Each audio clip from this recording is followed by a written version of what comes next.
Welcome guys. Today we are going to look at how to draw an entity relationship diagram using chain notation. This is going to be a video about how to draw a basic ER diagram. So we're going to choose a simple bank transaction as the scenario. First, I'm going to draw the main entities. One here, another one just below that,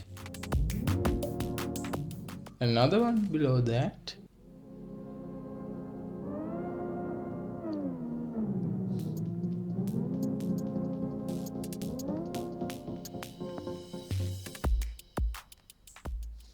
and another here. Then I'm going to name those entities. Here we have the customer, transaction,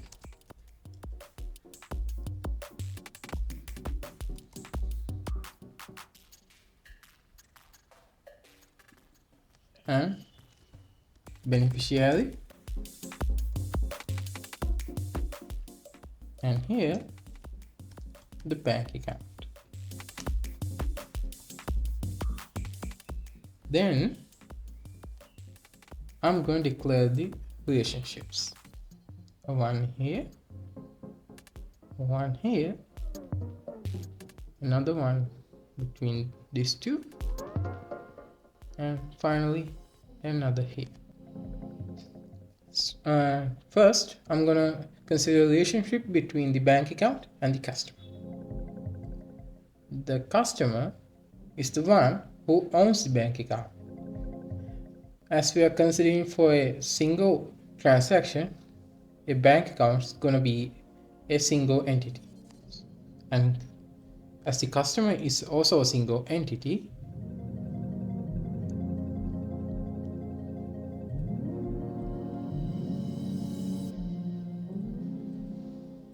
the cardinalities which are used to show the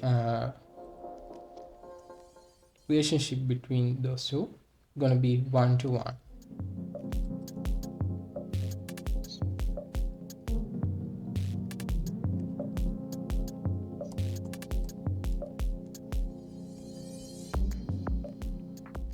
Then I consider the relationship between the customer and the transaction.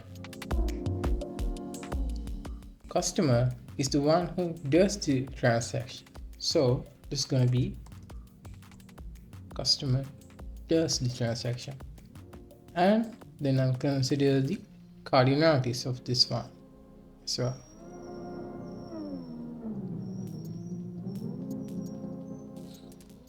Customer can do multiple transactions as he wishes, so it's going to be one to many relationship.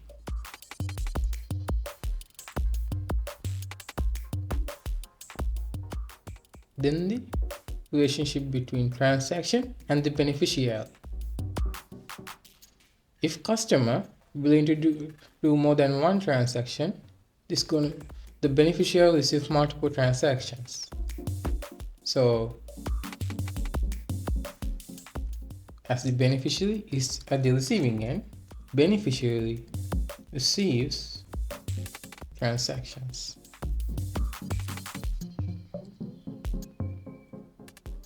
Like that. And as the customer can do more than one transaction and beneficiary can receive more than one transaction, this is going to be a many to many relationship. Okay. And finally we come to see the relationship between the bank account and the transaction.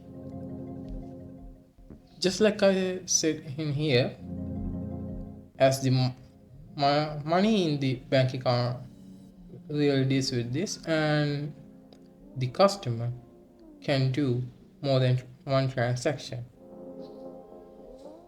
If he has enough money, he can do multiple transactions. That's going to be a one-to-many relationship. Now we have this here. Then we are gonna look at the attributes. First, we can see about the customer.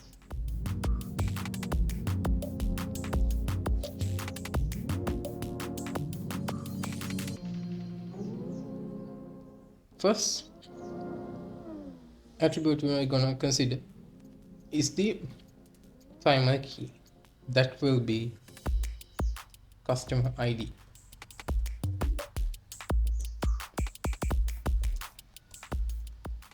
I'm gonna borrow it.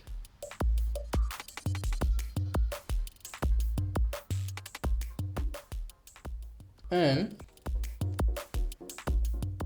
he have an email.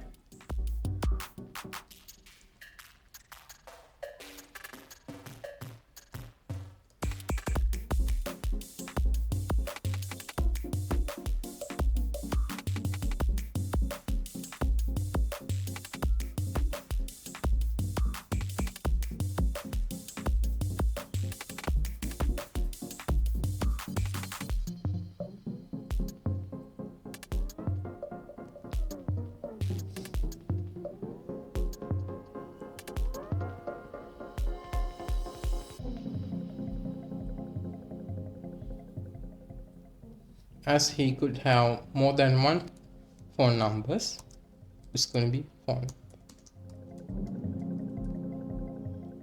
And this is a multi-value attribute.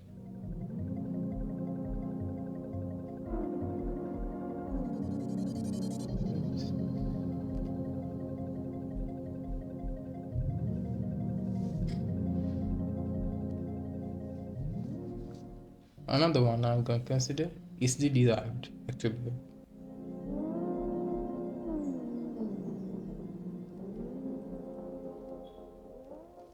That's gonna be his address.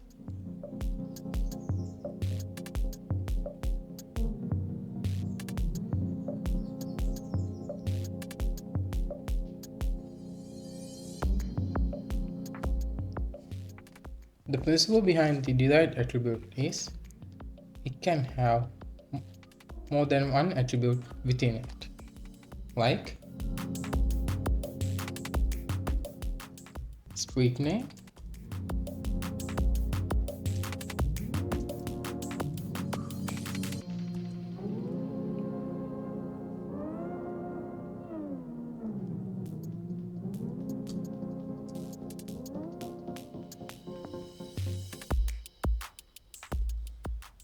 city,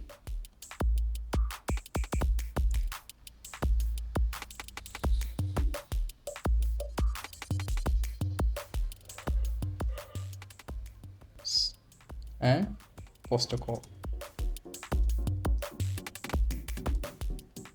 zip code or postal code as you wish. Then I'm gonna connect this also.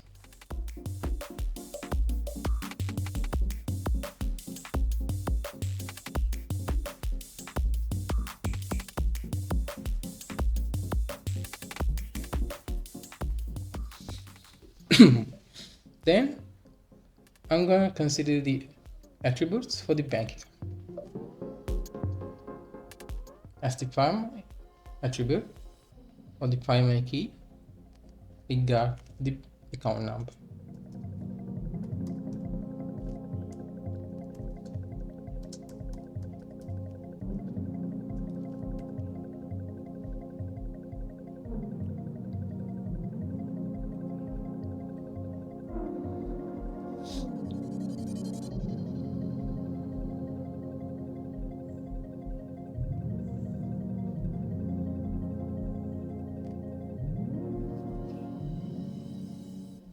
Then the bank account has the foreign key of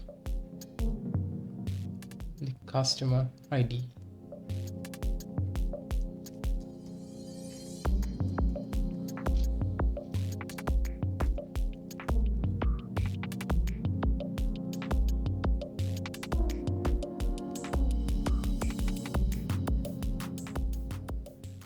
and can have the customer name,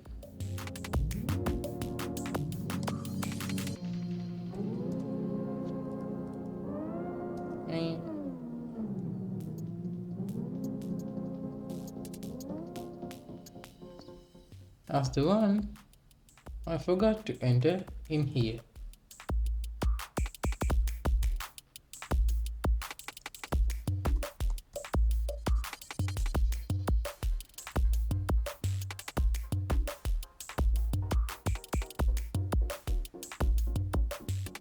Okay, we're done. Now customer ID, customer name, account number, and few attributes I'm gonna borrow from the customer section. The email,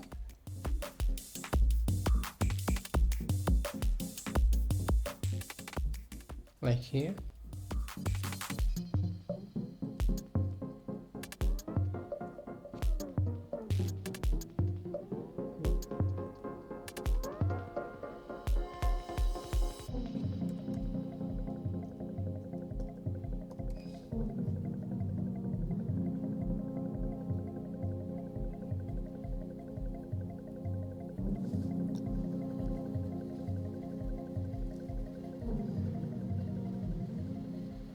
Then I'm going to consider the transaction.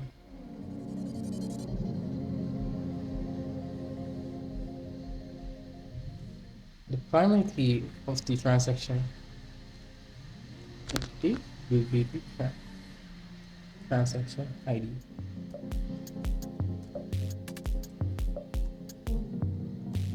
Key.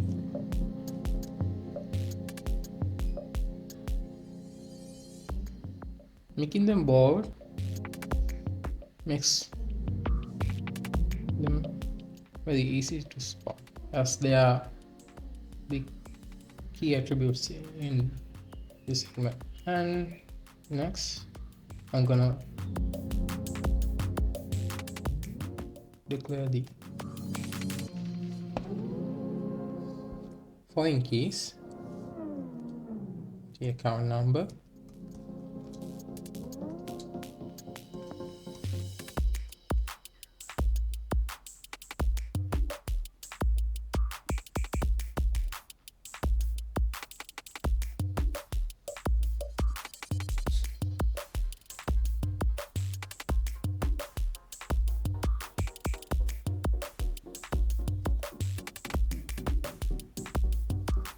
and customer ID.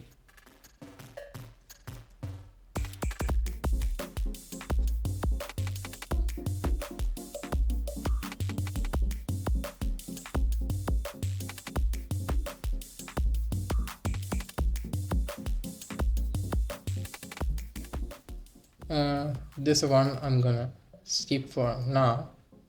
I'm gonna come back to it later. This is the beneficiary. The primary key of the beneficiary will be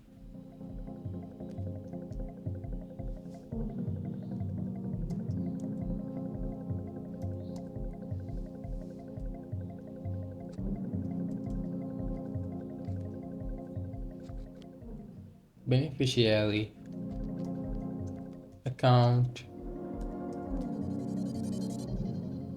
number, as we are sending the money to his account.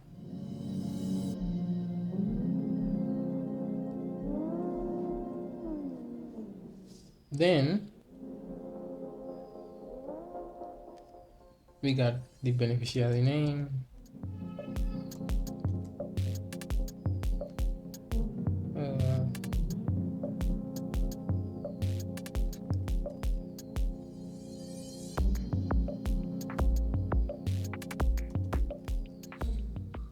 beneficiary name,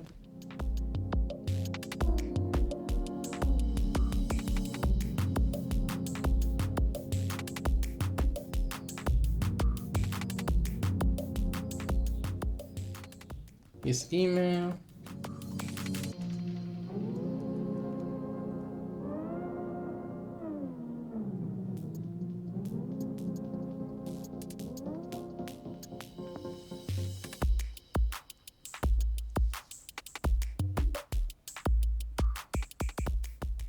And if we want,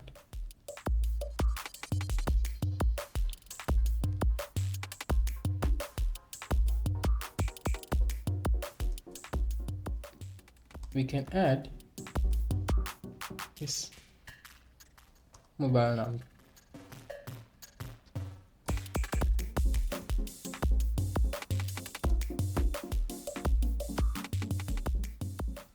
To alert his about the transaction. That it here, the one that I skipped is gonna be a foreign key,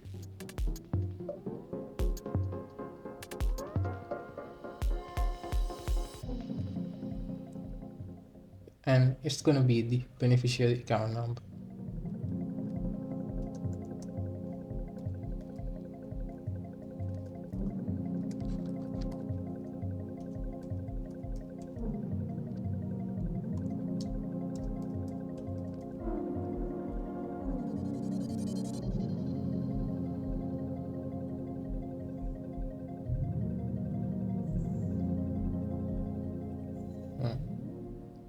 Now, like that, our ER diagram is complete.